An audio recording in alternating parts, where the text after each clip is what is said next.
ಸಂದೇಶವನ್ನ ನಮ್ಮೊಂದಿಗೆ ಹಂಚಿಕೊಂಡಿದ್ದಾರೆ.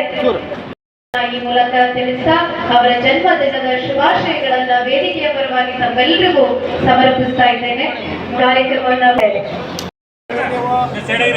ನಮ್ಮೆಲ್ಲರ ಪ್ರೀತಿಯ ವಿಶ್ವದ ಮಹಾನ್ ಚೇತನ ಭಾರತದ ಹೆಮ್ಮೆ ಸಂವಿಧಾನ ಶಿಲ್ಪಿಯಷ್ಟೇ ಅಲ್ಲ, ಇವರೊಬ್ಬ ಆರ್ಥಿಕ ತಜ್ಞ, ಇತಿಹಾಸಕಾರ, ಸಮಾಜಶಾಸ್ತ್ರಜ್ಞ, ಮಾನವಶಾಸ್ತ್ರಜ್ಞ, ರಾಜಕಾರಣಿ, ಕಾನೂನು ತಜ್ಞ, ತತ್ವಜ್ಞಾನಿ.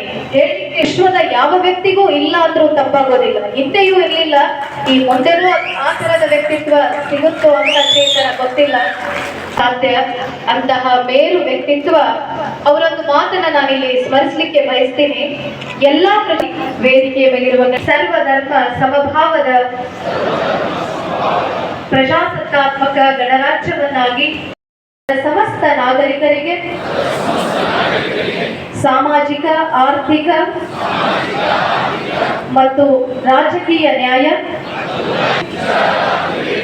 ವಿಶ್ವಾಸ, ಧರ್ಮಶ್ರದ್ಧೆ ಮತ್ತು ಉಪಾಸನಾ ಸ್ವಾತಂತ್ರ್ಯ